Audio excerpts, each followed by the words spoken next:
மொத்த குடும்பம் மாப்பிள மாதிரி ரெடியாகிற இந்த கல்யாணம் ராம்ராஜ் கல்யாணம். Your dream plot awaits for you at OMR, ECR and GST with Nama Family Group. Holidays nale adu namma GT Holidays da, South India's #1 travel brand. தமிழக முதல்வர் தளபதி ஸ்டாலின் கூட சொன்னார், டேய் நான் முதல்வராக இருக்க வரைக்கும் இது வராதுடா அப்படின்னு பகிரங்கமாக அறிக்கை சொன்னார். அதை விட ஒருபடி மேலே சென்று இப்படி ஒரு சிஸ்டம் வரப்போகுது அப்படின்னு 2023 பாராளுமன்றத்தில் அதுக்காக குரல் கொடுத்த முதல் தலைவர் எங்கள் தலைவர். இந்த தருணத்தில் உங்கள் தொலைக்காட்சி மூலமாக இதற்காக போராடிய அனைத்து கட்சி தலைவர்களுக்கும் பாகுபாடு இன்றி இவங்க தான் அவங்க தான் இல்லை, அண்ணாமலை கூட நான் நன்றி சொல்லுகிறேன். அண்ணாமலை பிரதமர் மோடிக்குள்ள நன்றி சொல்றாரு, அப்போ மோடிக்கு நன்றி சொல்றாரு. இது எப்படின்னா அப்படி சொல்றது கூட தப்புல சொல்லிக்கிறீங்க, நீங்க தான் பிரச்சனையை உருவாக்குறாங்க, திருப்பி அவங்களே பிரச்சனையை பேக் அடிச்சுக்கிறாங்க. ஆனால் அவர் நன்றி சொல்றாரு. யாரு கொண்டு வந்தாங்க? மற்ற நாடுகள்கிட்ட நம்ம வாங்குற நிலைமை, பாகிஸ்தான்ட்டையும் சீனாட்டையும் வாங்குற நிலைமைக்கு போய் நிறுத்துது. இது நம்ம ஒரு தன்னிறைவாக வளர்றத இது தடுக்கிற ஒரு விஷயமா இருக்குல்ல. இப்போ டங்ஸ்டனுக்கு நம்ம இனி வெளியில் வாங்கணும். ஒருவேளை டங்ஸ்டன் அங்கே வந்துச்சுன்னா எங்களுக்கு நிறையா பேருக்கு வேலை கிடைக்கும். அங்கே இருக்கிற மதுரை மாவட்டத்தில் மேலூரில் எவனும் நிலமுள்ளவர்கள் அல்ல, எல்லாருமே அன்றாடம் கூலிகள் தான், கூலி வேலைகள் செய்பவர்கள் தான், விவசாய கூலிகள் தான். அவங்களுக்கு ஒன்று இதனால் லாபமோ நட்டமோ இல்லை. நாங்கள் அதை மட்டும் பார்க்கவில்லை பெரியாளர் அவர்களே, நாங்கள் அதை மட்டும் பார்க்கவில்லை. தமிழருடைய தொன்மைகள் மிகுந்த பகுதி, நீ அதை மறந்துடுறீங்களே. வேலை கிடைக்குது இல்லை சார், நீங்கள் சொல்கிற மாதிரி பின்தங்கிய பகுதி. யோசிச்சு பாருங்களேன், இப்போ நம்ம சென்னைக்கே என்ன எல்லாத்தையும் கொண்டு வரீங்க, என்ன பிரச்சனை? நிறைய ஒரு கேள்வி கேட்கிறேன். இதே டங்ஸ்டன் குஜராத்தில் கிடைக்குது, இதே டங்ஸ்டன் உத்தரப்பிரதேச கிடைக்குது. ஏன் அங்கே போய் எடுக்க வேண்டியதானே? நன்னொரு குற்றம் சொல்லணுமா மோடி மேல? நீங்க ஓட்டு போடவே மாட்டாங்க, எவ்வளவு சொன்னாலும் நம்ம சொல்ல கேட்கவே மாட்டாங்க, நம்மளை தாமரையை வளர விட மாட்டாங்க. நீங்க போன நாசமா போகட்டும் அப்படின்னு சொல்லி கூட உருவாக்கிருக்கலாம். எப்படி சார்? என்ன சார் நியாயம் வேணும்ல பேசுறதுக்கும்? இல்லை சார், அந்த இடம் மட்டுமே இல்லையே. நம்ம ஸ்டெர்லைட்டை மூடிட்டோம், நியூட்ரினோ வரவிடாமல் தடுக்கிறோம், ஹைட்ரோ கார்பன் நெடுவாசல் தடுக்கிறோம், மீத்தேன் வர்றதை தடுக்கிறோம், எல்லாத்தையுமே தானே தடுக்கிறோம், எல்லாத்துக்குமே தானே எதிராக நிற்கிறோம். எங்கிருந்து அப்புறம் வளர்றது? காசு மட்டும் கிடைக்கும், அதை வாங்கிட்டு மோடி சர்வாதிகாரம் மாறி நம்ம நாடு உலக லெவலில் பெரிய ஒரு நாடுரா அப்படின்ற அந்தஸ்துக்கு வரலாம். ஆனால் மக்கள் இருக்க மாட்டேன். அரிட்டாப்பட்டி உங்களுக்கு ஒரு பிரச்சனை, அதுக்கு எதிராக நிற்கிறீங்க, எல்லாருமே ஆதரவு தெரிவிக்கிறீங்க, வரவிடாமல் தடுத்துட்டீங்க, ஓகே. ஆனால் பரந்தூருக்கு மட்டும் வேற நிலைப்பாடா? பரந்தூர் யார்? நாங்கள் இது வேற நிலைப்பாடு எடுத்தோமா? நாங்கள் கரெக்டாக தான் இருக்கிறோம், எங்கள் தலைவர் தெளிவாக தான் இருக்காரு. இதை போய் நீங்கள் முதல்வர்கிட்ட கேளுங்க. ஏன் அதில் ஒரு சாஃப்ட் டோன்? ஏன் அரிட்டாப்பட்டியில் நீங்கள் ஒரு பெரிய போராட்டம் நடத்துனீங்கல்ல, அப்படி ஏன் பரந்தூருக்கு நடத்தலை? உலக தமிழர்கள் அனைவருக்கும் வணக்கம். இன்றைய சிறப்பு நேர்காணலில் நம்மோடு இருக்கக்கூடியவர் விடுதலை சிறுத்தைகள் கட்சியின் இளைஞரணி செயலாளர் சங்கத்தமிழன். வணக்கம் சார். வணக்கம் சார். அரிட்டாப்பட்டியில் அந்த டங்ஸ்டன் சுரங்கம் அமைக்கிறதுக்கான ஒப்பந்தம் ரத்து செய்யப்பட்டிருக்கு. எல்லா கட்சிகளும் வரவேற்கிறாங்க, அது அவர்களினுடைய போராட்டங்களுக்கு எதிர்ப்புகளுக்கு கிடைத்த வெற்றிங்கிறாங்க, மக்களும் கொண்டாடி தீர்க்கிறாங்க. உங்களுடைய பார்வை? அதாவது இது ஒரு வகையான மக்கள் புரட்சி என்றே சொல்லலாம். மக்கள் புரட்சிக்கு முன்னாடி எல்லாருமே தலை வணங்கணும். எவ்வளோ பெரிய மிராசாக இருக்கட்டும், இல்லை பெரிய ஆண்ட பரம்பரையாக இருக்கட்டும், இல்லை எந்த பாசிச சக்திகளாக இருக்கட்டும், மக்கள் சக்திக்கு முன்னாடி ஒன்றுமே இல்லை. அது இப்போ மீண்டும் ஒரு முறை எங்கள் மதுரை மாவட்டம் மேலூர், என் ஊர் சொந்த ஊர், அதுக்கு பக்கத்தில் இருக்கிற அந்த அரட்டாப்பட்டியை சார்ந்த ஒரு 4-5 கிராமங்களுக்கான அந்த மக்கள் புரட்சி கிடைத்த வெற்றி. அதை விட ஒரு செய்தி நான் பதிவு செய்கிறேன், பெருமையாக பதிவு செய்கிறேன், யாரையும் குறைத்து மதிப்பிடலை. இந்த நிகழ்வு வந்ததுமே தமிழக முதல்வர் தளபதி ஸ்டாலின் கூட சொன்னார், டேய் நான் முதல்வராக இருக்க வரைக்கும் இது வராதுடா அப்படின்னு பகிரங்கமாக அறிக்கை சொன்னார். அதை விட ஒருபடி மேலே சென்று இப்படி ஒரு சிஸ்டம் வரப்போகுது அப்படின்னு 2023 பாராளுமன்றத்தில் அதுக்காக குரல் கொடுத்த முதல் தலைவர் எங்கள் தலைவர். பாராளுமன்றத்தில் பேசுகிற ரெக்கார்ட் நான் அவங்களுக்கு போட்டு காட்டுறேன். அதுக்கு அடுத்து இது இம்ப்ளிமெண்ட் ஆனதுமே அந்த மத்திய அமைச்சர் இருந்தார் பார்த்தீங்களா, ரெட்டி, அவரை போய் நேரடியாக சந்தித்து கடிதம் கொடுக்குறார். கடிதம் கொடுத்தது மட்டும் இல்லாமல் நேராக எங்கள் ஊருக்கே வர்றாரு, எங்கள் மேலூருக்கே. இப்போ மற்ற கட்சி தலைவர்கள் பூரா நடத்தின ரெக்கார்டு உங்களுக்கு இருக்கும், நீங்கள் ஒரு தொலைக்காட்சியில் இருக்கீங்க, எடுத்து போட்டு பாருங்கள். எங்கள் தலைவர் நடத்திய கூட்டத்தில் மட்டும் ஏறக்குறைய 15,000க்கு அதிகமான கூட்டம் கூடுது. எல்லா மக்களும் வர்றாங்க, பொதுமக்கள்லாம் வர்றாங்க. நான் வேறு எங்கள் கட்சிக்காரன் மட்டும் சொல்ல, எங்கள் தலைவர் தலைமையில் 15,000க்கு மேலே கூட்டம் மேலூர்லேயே, மதுரை மேலூர் பஸ் ஸ்டாண்ட்லேயே நடக்குது. அவ்வளவு கூட்டம் வரும்பொழுது அந்த கூட்டத்தில் தான் பிரகடனப்படுத்துவார் எங்கள் தலைவர். என்ன சொன்னார்? எங்கள் தலைவர் கூட்டினது 10ஆம் தேதி ஜனவரி. அதுக்கு முன்னாடி ஒரு 4 நாளைக்கு முன்னாடி தான் அங்கே இருக்கிற பொதுமக்கள் கட்சி சாராமல் ஒரு மாபெரும் ஒரு எழுச்சியை பண்ணாங்க. பல லட்சம் பேர் வந்தாங்க. அன்றைக்கி 5000 பேர் மேலே வழக்கு தொடுத்துட்டாங்க. எங்கள் தலைவர் இந்த மேடையிலேருந்து சொல்கிறாரு, தமிழக அரசாங்கத்தை பற்றி சொன்னார். இங்கே நேராக கேட்டாருங்க, தளபதி ஸ்டாலின் நேராக கேட்டார், தயவு செய்து அந்த வழக்கை திரும்ப பெறுங்கள், அடுத்த நாள் திரும்ப பெற்று விட்டார். அப்புறம் ஒரு டைலாக் சொன்னார், இது சொன்ன சாம்பிள் தான், உங்களுக்கு 15,000 பேரை நாங்கள் காட்டியிருக்கோம்னா இது சாம்பிள், இது ஒரு ட்ரைலர் தான், மெயின் பிக்சர் வந்து நீங்கள் மட்டும் இதை வந்து இம்ப்ளிமெண்ட் பண்ணீங்கன்னா பல லட்சம் பேரை எப்படி வெல்லும் ஜனநாயகம், தேசம் காப்ப மாநாடு நடத்தின பார்த்தீங்களா, அதே மாதிரி நடத்துவோம்னாரு. எங்கள் தலைவர் பிரகடனப்படுத்துன்னு 10ஆம் தேதி ரெக்கார்டோடு இருக்குது, நீங்கள் போட்டு பார்த்துக்கிறீங்க பொதுமக்களே, நெறியாளரே. கரெக்டாக ஒரு வாரம் கழிச்சு இந்த இன்னைக்கு வந்து வந்துருச்சு. ஆனால் இதில் வந்து குறிப்பாக எங்களை மட்டும் நான் பெருமைப்பட்டு கொள்ளலை, கடைசியாக அந்த களத்தில் 2 போராடியது விடுதலை சிறுத்தைகள். அதுக்கு முன்னாடி எந்த கட்சிக்காரங்க வரல, அதுக்கு முன்னாடி பல கட்சிக்காரர்கள் வந்தார்கள் போனார்கள், அரட்டாப்பட்டிக்கே போனாங்க, எங்கள் தலைவர் அரட்டாப்பட்டிக்கே போனார். ஆனால் எங்கள்கிட்ட தான் அந்த பெரிய எழுச்சி உருவாச்சு. அது ஏன் உருவாச்சுன்னா, நீங்கள் வெறும் அந்த மக்களுடைய பாதிப்பு அதுக்காக மட்டும் நாங்கள் போராட நினச்சிடாதீங்க. நிறைய பேருக்கு தெரியாது, வரலாறு நான் உங்கள் தொலைக்காட்சியில் பதிவு பண்ணுறேன். அந்த அரட்டாப்பட்டின்றது சமண படுக்கைகள், பௌத்த குகைகள், அது உள்ள ஒரு பகுதி. அதே நேரத்தில் நமக்கு வந்து செம்மொழி அப்படின்னு ஒரு அவார்டு கொடுத்தாங்க, செம்மொழி தமிழ் அறிவிச்சாங்க பார்த்தீங்களா. அறிவிக்கும் பொழுது அரசாங்கம் கேட்குது, ஒன்றிய அரசாங்கம் கேட்குது, செம்மொழிக்கு நீ கேட்குறீங்கப்பா, என்னப்பா ரெக்கார்டுன்னு கேட்குறாங்க. அப்போ அவங்க வந்து இலக்கியத்திலிருந்து சொல்கிறாங்க, கல் தோன்றி மண் தோன்ற காலத்திலே வேலோடு முன் தோன்றிய மூத்த குடி தமிழ்றாங்க. ஏன் நிறுத்து, இது பூரா கிடைச்ச செய்திங்க, நிறுத்துங்க, எங்களுக்கு ரெக்கார்டாக கொடுங்க அப்படின்போது கல்வெட்டு ஒரு ரெக்கார்டு தானே. அப்போ அந்த கல்வெட்டு எங்கேருந்து எடுக்கிறாங்கன்னா, இப்போ இந்த உடைக்கிறதுக்கு பிளான் போட்டிருக்காங்க பார்த்தீங்களா, அங்கே இருக்கிற மீனாட்சிபுரம், அங்கே தான் கல்வெட்டு 2500 ஆண்டுகளுக்கு முந்தையே நம்ம தமிழ் மொழி அங்கே இருந்திருக்கிறது அப்படின்னு அந்த கல்வெட்டை எடுத்துகிட்டு கொண்டு போய் காட்டுறாங்க. காட்டி முடித்தவொடனே செம்மொழி அப்படின்ற அந்தஸ்து வழங்கப்படுகிறது. அவ்வளவுக்கு ஒரு வரலாற்று பூர்வமான பகுதி. இன்னும் சொல்லப்போனால் சமண படுக்கைகள்லாம் அங்கே எக்கச்சக்கம் இருக்குது அந்த ஏரியாக்களில். அதுவும் அதுவும் 2000-3000 ஆண்டுகளுக்கு முன்றியதுன்னு சொல்கிறாங்க, முந்தியது என்று. இப்போது கூட தமிழக முதல்வர் அறிவித்திருக்கிறார், இரும்பு முதலில் இங்கு தான் உருவாகி இருக்கிறது, தமிழகத்தில் தானே. அப்போ அவ்வளவுக்கு ஒரு சிறப்பான ஒரு தமிழருடைய தொன்மைகளை, அந்த நாகரிகத்தை மக்கள் புரட்சியின் மூலமாக இன்று வென்று காட்டியிருக்கிறோம். இந்த மக்கள் புரட்சி தொடர்ந்து செயல்பட வேண்டும் மக்களுக்காக அப்படின்றத எங்களுடைய கோரிக்கை. இந்த தருணத்தில் உங்கள் தொலைக்காட்சியின் மூலமாக இதற்காக போராடிய அனைத்து கட்சி தலைவர்களுக்கும் பாகுபாடின்றி, இவங்க தான் அவங்க தான் இல்லை, அண்ணாமலை கூட நான் நன்றி சொல்லுகிறேன், சரிங்களா. அனைத்து தலைவர்களுக்குமே, என்னடா அப்படி சொல்லணும் அண்ணாமலை நினச்சிடாதீங்க, கருத்தில் ரீதியாக நாங்கள் அவங்கள்ட்ட மோதுறமே தவிர அதே கருத்து ஒன்றி மக்களுக்காக போராடும் பொழுது நாங்கள் பாராட்டுகிறோம். இதே அண்ணாமலை இதை கொண்டு வரும்போது வேறு வழியே இல்லை, வளர்ச்சி வரணும், தொழில் வளர்ச்சி வரணும், இது தேவை அப்படின்னு சொன்னார், நான் இருக்கா. இன்றைக்கி அதே அண்ணாமலை எல்லாரையும் கூட்டிகிட்டு போய் மக்கள் புரட்சி வெடிக்கவுமே நேராக போய் அங்கே இருக்கிற அமைச்சரை சந்தித்து ஏதோ சிஸ்டத்தில் பேசி முறைப்படுத்தி இருக்கிறார். எல்லா தலைவர்களும் வந்திருக்கிறார். சீமான் அங்கே வந்தார், அண்ணன் வைகோ அங்கே வந்தார்கள், அனைத்து தலைவர்களுமே அண்ணா திராவிட முன்னேற்ற கழகம் ஆர்ப்பாட்டம் நடத்தினார்கள். திமுகவின் சார்பாக ஆர்ப்பாட்டம் நடத்தவில்லை என்றாலும் கூட அமைச்சர் நேரடியாக கலந்து கொண்டார், அந்த மக்களுடைய போராட்டத்தில் கலந்து கொண்டார். அமைச்சர் யார், குறிப்பாக அண்ணன் மூர்த்தி அவர்கள் இதற்காக போராடினார்கள். ஆக மொத்தம் தமிழர்களாகிய நாம் சாதி வேறுபாடு இல்லாமல் ஒற்றுமையாக நாம் இணைந்து போரிட்டால் எந்த பிரச்சனையும் நம்ம வந்து எதிர்கொள்ள முடியும், வெற்றி கொள்ள முடியும். இன்னும் சொல்லப்போனால் தமிழர்களுக்கு வந்து இன்றைக்கி என்விரான்மெண்டலை பற்றிய, சுற்றுப்புற சூழலை பற்றி நல்ல ஒரு விழிப்புணர்ச்சி இருக்குது நெறியாளர் அவர்களே. அதைத்தான் ரொம்ப நம்ம இதில் இது நாங்கள் தனிப்பட்ட முறையில் விடுதலை சிறுத்தைகளோ இல்லை மற்ற எதிர்க்கட்சிகளோ இல்லை ஆளுங்கட்சிகளோ போராடி இருந்தால் கூட இன்றைக்கி வந்து ஒன்றிய அரசாங்கம் பேக் அடிச்சிருக்காது. நம்ம கண்ணுக்கு முன்னாடியே இது பார்த்தோம்ல, அணுமின் நிலையங்கள்லாம் அங்கிட்ட உருவாக்குனாங்களே தூத்துக்குடி சைடில், என்னாச்சு கரெக்டாக. ஆனால் அது இப்போ நடந்துக்கிட்டு தானே இருக்குது. ஆனால் இதை வந்து இன்றைக்கி வெற்றி பெற்றிருக்கோம்னா முழுக்க இது அந்த ஒற்றுமை, அந்த மக்களுக்கு கிடைத்த ஒற்றுமை என்று தான் விடுதலை சிறுத்தைகள் கருதுகிறது. இன்னமும் நான் அந்த மண்ணின் மைந்தன் என்ற முறையில் நாங்கள் அனைவருக்குமே நான் நன்றியை தெரிவித்துக் கொள்கிறேன்.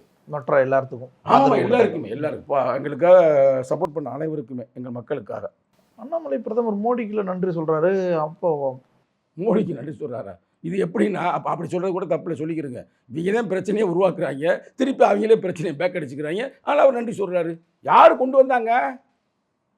நான் இந்த விஷயத்தில் நான் வந்து ஒன்றிய அரசாங்கத்தை மட்டுமல்ல, தமிழக அரசாங்கத்தை கூட தான் குற்றம் சுமத்துறேன்.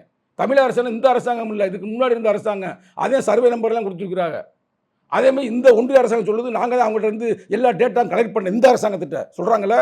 ஆக மொத்தம் ஆட்சி அதிகாரத்தில் இருப்பவர் எல்லாரும் குற்றவாளிகள் தான். மக்கள் தான் இன்றைக்கி போராடி இருக்கிறாங்க. மக்கள் போராட்டம் வந்தனால இன்றைக்கி உடனே நாங்கள் வந்து மோடிக்கு நன்றி சொல்லுகிறோம். ஸோ நன்றி சொல்லிக்கிறோம், ஒன்றும் பிரச்சனை இல்லை, வச்சுக்கிட்டுங்க, ஒன்றும் தப்பாக எடுக்கல. இப்படியே போராடி வர்ற திட்டங்களை எல்லாம் தடுத்து நிறுத்தி, வர்ற தொழிற்சாலைகளை எல்லாம் மூடி, என்ன வளர்ச்சி அப்புறம் எப்படி இருக்கும்? ஏன்னா நீங்கள் பாட்டுக்கு போராடுறீங்க, ஏற்கனவே இப்போ செம்பு விலை ஏறிடுச்சு, மற்ற நாடுகள்கிட்ட நம்ம வாங்குற நிலைமை, பாகிஸ்தான் டீ, சீனா டீ வாங்குற நிலைமைக்கு போய் நிறுத்துது. இது நம்ம ஒரு தன்னிறைவாக வளர்றத இது தடுக்கிற ஒரு விஷயமா இருக்குல்ல. இப்போ டங்ஸ்டனுக்கு நம்ம இனி வெளியில் வாங்கணும். நான் வந்து உங்களுக்கு ஒரு கருத்து சொன்னால் உங்களுக்கு ஆச்சரியமாக இருக்கும்.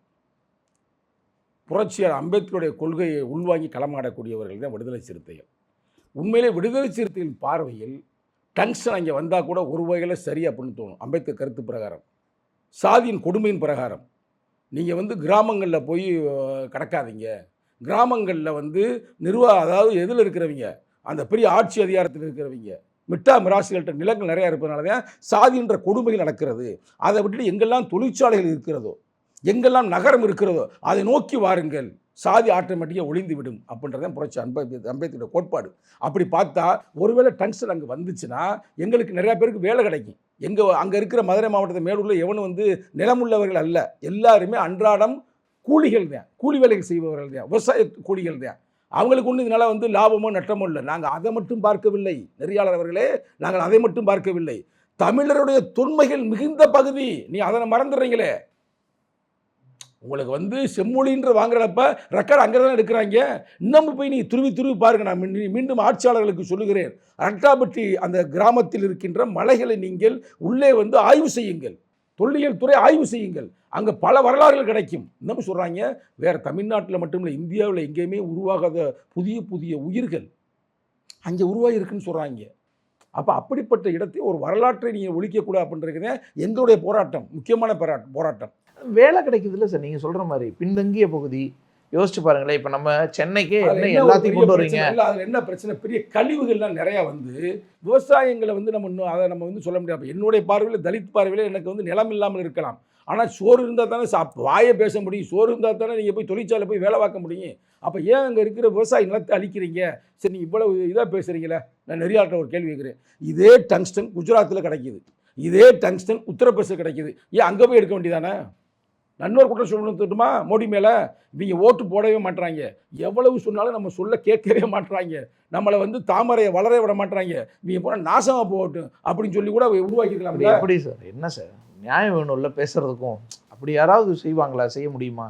ஏன் அப்போ குஜராத்தில் போய் ஆரம்பிக்கலை, ஏன் உத்தரப்பிரதேசத்தில் போய் ஆரம்பிக்கலை? நான் இப்பொழுது வந்து அரசாங்கத்தில் கேட்குறேன். நெறியாளர் ரொம்ப வருத்தப்படுறாரு, என்ன நீ இப்படிலாம் பண்ணுறீங்க, அங்கே இருக்கிற தொழிலை கெடுத்து விட்டீங்களே, ஒடுக்கப்பட்ட மக்களுக்கு அம்பேத்கரே சொல்லியிருக்கிறாருல, அங்கே தொழிற்சாலை பண்ணி நீங்கள் நல்லா பெருசாக வரலாமில்ல அப்படின்னு கேட்குறதுக்கு சரியானது தான். ஆனால் எங்களுக்கு வந்து உத்தரப்பிரதேசில் ஆரம்பிங்க, குஜராத் ஆரம்பிங்க, நாங்கள் அங்கே போய் கூட வேலை பார்த்துக்கிறோம், ஒன்றும் பிரச்சனை இல்லை. எங்கள் மக்களுங்க, எங்கள் வரலாறுங்க. இன்றைக்கி வந்து இவ்வளவு தைரியமாக இன்றைக்கி தமிழக முதல்வர் வந்து சொல்கிறாரு. உண்மையிலே அவரை நான் பாராட்டுற இந்த தருணத்தில், நாங்கள் 5300 ஆண்டுகளுக்கு முந்தியவர்கள், அப்பொழுது நாங்கள் இரும்பை கண்டுபிடித்தோம். அப்போ எப்படி இரும்புன்றது சும்மா அப்படியே கிடைக்கிறது இல்லை, கத்தியாக கம்பாக கிடைக்கிறது இல்லை, அது ஒரு உலகப் பொருள், கனிமப் பொருள். அதை வந்து ஒரு அருவாவாக கத்தியாக ஆயுதமாக பயன்படுத்தியிருக்கேன்னா அது எப்படி உருக்கியிருப்பாங்க, அதை எப்படி இருப்பாங்க. அப்போ எவ்வளோ பெரிய தொழில்நுட்பம் இருந்திருக்கு. அதை அழிக்கக்கூடாதுன்னு எங்கள் போராட்டம். நீ சொல்ல கரெக்டு தான், தொழில் உருவாகும், நாங்கள் சிறப்பாக இருப்போம், பல பேர் முன்னேற்றம் நடக்கும் வாழ்க்கையில். அதெல்லாம் மீறி நாங்கள் போராடியதற்கு முக்கியமான காரணம் தமிழர்களுடைய பண்பாடு, கலாச்சாரம், தொன்மை, பல வரலாறுகள் அங்கே புதைந்து கிடக்கிறது. இல்லை சார், அந்த இடம் மட்டுமே இல்லையே, நம்ம ஸ்டெர்லைட்டை மூடிட்டோம், நியூட்ரினோ வரவிடாமல் தடுக்கிறோம், ஹைட்ரோ கார்பன் நெடுவாசல் தடுக்கிறோம், மீத்தேன் வர்றதை தடுக்கிறோம், எல்லாத்தையுமே தானே தடுக்கிறோம், எல்லாத்துக்குமே தானே எதிராக நிற்கிறோம். எங்கிருந்து அப்புறம் வளர்றது? நீங்கள் சொல்கிறதெல்லாம் கரெக்டு. இதை பூரா வச்சுட்டோம்னா காசு மட்டும் கிடைக்கும், அதை வாங்கிட்டு மோடி வந்து சர்வதிகாரம் மாறி நம்ம நாடு வந்து உலக லெவலில் பெரிய ஒரு நாடுறா அப்படின்ற அந்தஸ்துக்கு வரலாம். ஆனால் மக்கள் இருக்க மாட்டேன். மக்களுக்கு அதாங்க எல்லாமே, எல்லா கனிம பொருள்களும், எல்லா நகை நட்டுக்களும், எல்லா வகையான கடல்ல இருந்தோ இல்லை மலையிலிருந்து கிடைக்கின்ற பொருள் யாருக்காக? மனிதனுக்காகத்தானே, மனிதனுக்காகத்தானாங்க. அப்போ அந்த மனிதனே இல்லாமல் போயிட்டானா, அவனே நோய்வாய்ப்பட்டு இறந்து போயிட்டானா? அதான் சொல்கிறான், டங்ஸ்டன் வந்துச்சுன்னா அவ்வளவான கழிவுப் பொருள்கள் வெளியேறுமா. அந்த கழிவுப் பொருள்கள் மனிதன் வாழ முடியாமல் அவன் நுரையீரலை பாதித்து விடும், ஏன் அவன் புத்தியே பாதித்து விடும், குழந்தைகள் கூட அடுத்து உருப்படியாக பிறக்க முடியாது, அந்த அளவுக்கு சூழ்நிலையாகும் அப்படின்ற கருத்தாளர் சொல்லுகிறாங்களே, அதை நம்ம மறுக்க முடியாதுல்ல. அரிட்டாப்பட்டி உங்களுக்கு ஒரு பிரச்சனை, அதுக்கு எதிராக நிற்கிறீங்க, எல்லாருமே ஆதரவு தெரிவிக்கிறீங்க, வரவிடாமல் தடுத்துட்டீங்க, ஓகே. ஆனால் பரந்தூருக்கு மட்டும் வேற நிலைப்பாடா அப்படின்னு ஒரு கேள்வி. பரந்தூருக்கு யார், நாங்கள் எது வேற நிலைப்பாடு எடுத்தோமா? நாங்கள் கரெக்டாக தான் இருக்கிறோம், எங்கள் தலைவர் தெளிவாக தான் இருக்கார். இதை போய் நீங்கள் முதல்வர்கிட்ட கேளுங்க. பரந்தூரிலும் வேண்டாம், நல்லா அங்கிட்ட மக்கள் இல்லாத பகுதியை போங்க. 1500 குடும்பம் இருக்குன்றாங்கல்ல பரந்தூரில். அப்புறம் 1500 அப்ப எங்க விமான நிலையம் இருப்பாங்க. விமான நிலையம் அப்ப எங்க வேணும்? எங்கேயாவது காட்டுக்குள்ளே வைங்க, என்ன பிரச்சனை? அதான் சார், பன்னூர்ல 1500 வீடு, பரந்தூர்ல 1000 வீடு. ரெண்டுமே இல்லாமல் எங்கேயும் பக்கத்தில் போய் பாருங்க. திருப்பத்தூர் கேட்குறாரு அன்புமணி, திருப்பத்தூர்ல அங்க வீடுகள் பாதிக்கப்படாதா? அதுதாங்க சொல்றேன். அதாவது ஆளே இல்லாத இடம் வேணும்னா பாலைவனம் எங்கேயாவது போகணும், பொட்டல் காடு எங்கேயாவது போகணும். சென்னைக்கு பக்கத்துல இல்ல வேணும். கருத்தை நான் உங்களுக்கு தெளிவுபடுத்துறேன். இப்போ நம்ம இருக்கிறோம்ல மீனம்பாக்கம் ஏர்போர்ட் இருக்குல்ல, இந்த ஏர்போர்ட்டுடைய வரலாறு நீங்கள் எடுத்து பாருங்கள். இது ஒரு காலத்தில் அதெல்லாம் விவசாய நிலமாக இருந்தது தான். கரெக்டாக அந்த விவசாய நிலத்தை மாற்றி அமைத்து இன்றைக்கி ஏர்போர்ட் இருக்கிறனால எல்லோரும் ஏர்போர்ட்டில் ஜருன்னு பறந்து வெளிநாடு போகிறோம், இங்கேருந்து டெல்லி போகிறோம், எல்லாம் பார்லிமெண்ட்டுக்கு போகிறோம், எல்லாம் நடந்துக்கிட்டு இருக்கிறோம். அதை நான் ஏற்றுக்கொள்கிறேன், நான் மறுக்கலை, சரிங்களா? ஆனால் அது வந்து பொதுமக்களுக்கு பாதுகாப்பு, அதாவது பாதிப்பு இல்லாத பகுதியாக பார்க்க வேண்டும். மக்கள் போராடுறான்ல, அவ்வளோ பேர் போராடுறான்ல, அப்போ அவனை கூப்பிட்டு வச்சு அவனுக்கு என்ன செய்ய முடியும், அவனுக்கு என்ன அடுத்த மாற்று வழி என்ன இருக்குது, அப்போ நான் அவன்கிட்ட பேசுங்க, அவன்கிட்ட பேசி அவன்கிட்ட உட்காந்து ஒரு கலந்துரையாடல் செய்யுங்க. இல்லை உங்களுக்கு இது வேண்டாம்னா வேறு இடத்துக்கு எங்கே போகலாம். ஏன் அதில் ஒரு சாஃப்ட் டோன்? ஏன் அரிட்டாப்பட்டியில் நீங்கள் ஒரு பெரிய போராட்டம் நடத்துனீங்கல்ல, அப்படி ஏன் பரந்தூருக்கு நடத்தலை? அதாவது இன்னமும் நான் திருப்பி நான் சொல்கிறேன், அது வந்து எப்படின்னா மொத்தத்திலேயே மானுடத்தையே அழிக்கக்கூடிய ஒரு செயல்பாடு டங்ஸ்டன் என்பது. மானுடத்தை மட்டுமல்ல, வரலாறையும் அழிக்கக்கூடிய ஒரு பகுதி. ஆனால் இந்த பகுதியில் அந்த 1500 மக்களின் வாழ்வாதாரங்கள் பாதிக்கப்படுகிறது, அவ்வளோதான். இப்போ இந்த 1500 பேருக்கு ஒரு அப்பார்ட்மெண்ட்டை நல்லா பெருசாக கட்டி சென்னைக்குள்ளே அதை விட காஸ்ட்லியாக ஒரு இடத்த வச்சு அவங்களுக்கு கொடுங்க, அந்த இடங்களுக்கு நல்ல ஒரு விலை மதிப்பை கொடுத்து நிச்சயமாக ஏற்றுக்கொள்வார்கள். அதுக்கு இவங்க காம்ப்ரமைஸ் இல்லைல்ல, கவர்மெண்ட் ரேட்டு கொடுக்குறாங்க. பொது ரேட்டுன்னு பார்த்தோம்னா அது வந்து பல லட்சம் போகும். ஆனால் இவங்க பல ஆயிரம் சொல்லும்பொழுது மக்கள் எப்படி ஏற்றுக்கொள்வார்கள்? அங்கே இருக்கிற பிரச்சனை அந்த பிரச்சனை தாங்க. பேச்சுவார்த்தை நடத்தி அவங்களுக்கு என்ன வேணும், அந்த பொதுமக்களுக்கு என்ன பிரச்சனை, அவங்களுக்கு என்ன தீர்வு, பேச்சுவார்த்தை நடத்துங்க. பேச்சுவார்த்தை நடத்துறதுக்கு நீங்கள் ரெடியாக இல்லையே சார். இந்த மாதிரி இப்போ ஒரு விமான நிலைய பணியாக அதுக்கு ஒரு எதிர்ப்பு, டங்ஸ்டன் மாதிரியான சுரங்கம் அமைகிறதா அதுக்கு ஒரு எதிர்ப்பு, இப்போ அதை தடுத்து நிறுத்தி வாபஸே வாங்கியாச்சு, ஓகே. இதெல்லாம் பார்க்கும்போது முதலீட்டாளர்கள் எப்படி தமிழ்நாட்டை நோக்கி வர்றதுக்கு யோசிப்பாங்க? அவங்களுக்கு ஒரு அச்ச உணர்வு ஏற்பட்டுறாதா? அதாவது எங்களுக்கு அப்படிப்பட்ட முதலீட்டாளர்கள்லாம் எங்களுக்கு தேவையில்லை. நம்ம உலகம் ஃபுல்லாக போய் தேடி கூப்பிட்டு உலகம் பூரா தேடுங்க. நான் திருப்பி சொல்கிறேன், நெறியாளருக்கு குழப்பம்லாம் சொல்கிறேன். நல்லா போங்கப்பா, குஜராத்துக்கு போங்கப்பா, உத்தரப்பிரதேசுக்கு போங்கப்பா, அங்கெல்லாம் எதுவுமே இவங்க பண்ணுறதில்ல. அவங்களோட அடுத்த ஜெனரேஷன் பாதிக்கக்கூடிய எந்த செயல்பாடும் செய்கிறதில்ல. இப்போ ஒருவேளை டங்ஸ்டன் வந்தால் அவருடைய பாதிப்பு நீங்கள் கேள்விப்பட்டீங்களா என்னென்னு?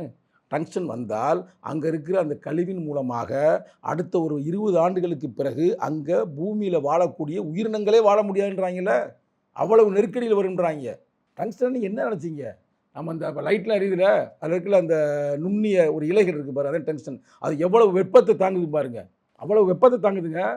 அந்த வெப்பத்தை தாங்கினாலே அது உருகுநிலை எவ்வளோ நிறையா சொல்கிறாங்க, ரைட்டாக? அந்த உருகுநிலை உருவாக்கக்கூடிய அந்த பொருளை வந்து வரும்பொழுது அதில் எவ்வளோ வகையான கதிர்வீச்சுக்கள்லாம் வெளியில் வரும்.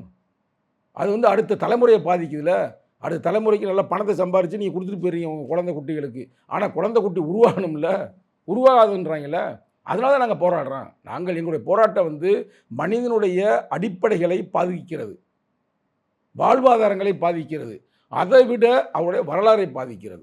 நாளைக்கு அந்த வரலாறே உங்களுக்கு தெரியாது. இன்றைக்கி செம்மொழி எப்படி வாங்கினீங்க? செம்மொழி ஹிந்திக்கு வாங்கிட்டாங்களா? நான் கேட்குறேன், ஹிந்தி நாங்கள் ஹிந்திக்கான வாங்கிட்டாங்களா? இப்போதே சமஸ்கிருதத்துக்கு வாங்கியிருக்கிறாங்க, இப்போதே பாலி மொழிக்கு வாங்கியிருக்கிறாங்க, புத்தன் பேசிய பாலி மொழிக்கு. அதுக்கு முன்னாடி தமிழுக்கு வாங்கினோம்ல, எப்படி வாங்கினா? அங்கே இருக்கிற கல்வெட்டை கொண்டு போய் காட்டுறாங்க. வேறு கல்வெட்டுகள் எடுத்துக்கலாம்ல, நமக்கு வரலாறா இல்லை? அப்படி இல்லை நெறியாளரே, அந்த இடத்துல கிடைச்ச கல்வெட்டு மாதிரி எங்கேயுமே கிடைக்கலன்றாங்களே, எங்கேயுமே இல்லைன்றாங்களே, 2300 ஆண்டுகளுக்கு முந்தியதுன்றாங்களே, இன்னும் அதை கணக்கிட முடியவில்லைன்றாங்களே. அது பல பேர் சொல்கிறாங்க அது 50,000 கூட இருக்கலாம் அப்படின்ற மாதிரி சொல்கிறாங்க. அவ்வளோ பழமையான கல்வெட்டு. அப்போ பழமையான கல்வெட்டு எழுதுகிற அளவுக்கு ஒரு மொழி உருவாகிருக்குன்னா அப்போ இந்த மொழி எப்போ உருவாகிருக்கு யோசித்து பாருங்க. அதெல்லாம் இங்கே இருக்கிற முக்கியமான வரலாறு. அந்த வரலாறு அழிக்க வேண்டும் என்பது இங்கே பாருங்கள். நம்ம வந்து சிந்திச்சமிழ் நாகரிகத்திற்கு முற்பட்டது தான் தமிழர்கள் நாகரிகம் நம்ம பேசிக்கிறோம். ஆனால் அவங்க திடீர்னு என்ன சொல்கிறாங்க, சரஸ்வதி நாகரிகம்னு பரப்பிட்டு வருது. இப்போ கூட அங்கே வந்து 3 நதிகள் சேருகின்ற அந்த உத்தரப்பிரதேசத்தில் ஒரு பொம்பளை பிள்ளை, ஒரு அழகான பிள்ளை வந்து பாசிமணி வித்துச்சான். அந்த பிள்ளைக்கு என்னென்ன விரட்டி கொண்டு போயிட்டாங்க பார்த்தீங்களா, பார்க்கலையா? என்ன சார், எதுக்கு எது சம்மந்தப்படுத்துறீங்க? அப்படி தான் இருக்கிறாங்க, முட்டாப்பையில தான் இருக்கிறாங்க அவங்க பூராமே. எல்லாம் உண்மை தான் நான் சொல்கிறேன். தமிழர்கள் வந்து வரலாறு முக்கியமுங்க, அவங்களுக்கு நமக்கு பண்பாடு முக்கியமுங்க, கலாச்சாரத்தோடு நம்ம வாழ்ந்து கொண்டு இருக்கிறோம். ஆனால் அவங்க அங்கிட்ட எப்படி இருக்கிறாங்க, மோசமாக இருக்கிறாங்கல்ல. நாங்கள் நீங்கள் பேசி கொண்டு இருக்கிற நேரத்தை நான் உங்களுக்கு ஒன்று ஞாபகப்படுத்துகிறேன். நிறைய பேர் லூஸ்தனமாக உளறி கொண்டு இருக்கிறார்கள். விபி சிங் ஒரு கேள்விப்பட்டிருக்கீங்களா? முன்னாள் பிரதமர் சார். முன்னாள் பிரதமர். அவர் என்ன சொல்ல தெரியுமில்ல, நான் சொல்கிறேன், அப்படியே சொல்கிறேன். நிறையா பயலுக்கு மூளைக்கு இப்போதான் போகும் இந்த கருத்து. அதாவது தமிழர்களைப் போல நாங்கள் நாகரிகத்திலேயோ இல்லை அறிவுபூர்வமாகவோ நாங்கள் வளரவில்லை. நாங்கன்னா அவர் சொல்கிறார் நார்த் இந்தியாக்காரங்களை. என்ன காரணம் என்று பார்த்தால் அங்கு ஒரு பெரியார் பிறந்தார், எங்களிடம் ஒரு பெரியார் இல்லைன்றாரு. சொல்கிறவன் வந்து தமிழன் இல்லை, சொல்லவன் வந்து திராவிடன் இல்லை. அவர் விபி சிங் யாருன்னு தெரியுமில்ல, ஒரு நார்த் இந்தியா மட்டும் ஒரு பிராமணன், அதுவும் தெரியும் நினைக்கிறேன். அவ்வளோ பெரிய ஆள் அவர் சொல்கிறாரு. ஆனால் அவர் தத்துவ ரீதியாக வந்து அவர் வந்து அம்பேத்கரித்தை உள்வாங்கியவர். மண்டல் கமிஷன் அவர் தான் கொண்டு வந்தார். அவர் சொல்கிறாரு அப்படி ஒரு அறிஞன் இல்லை அப்படின்றாரு. அப்போ அவ்வளவுக்கு தமிழருடைய வரலாறு இருக்குங்க. அது வரலாறு தெரியாமல் நீங்கள் பல பிரச்சனைகள் ஓடிக்கிட்டு இருக்கு. என்ன பிரச்சனை? அது நீங்கள் பேசக்கூட விருப்பம் இல்லாமல் இருக்கிறீங்களா? நான் எங்கே சார் மொத்த குடும்பம் மாப்பிள மாதிரி ரெடியாகிற இந்த கல்யாணம் ராம்ராஜ் கல்யாணம். Your dream plot awaits for you at OMR, ECR and GST with Nama Family Group. Holidays nale adu namma GT Holidays da, South India's #1 travel brand.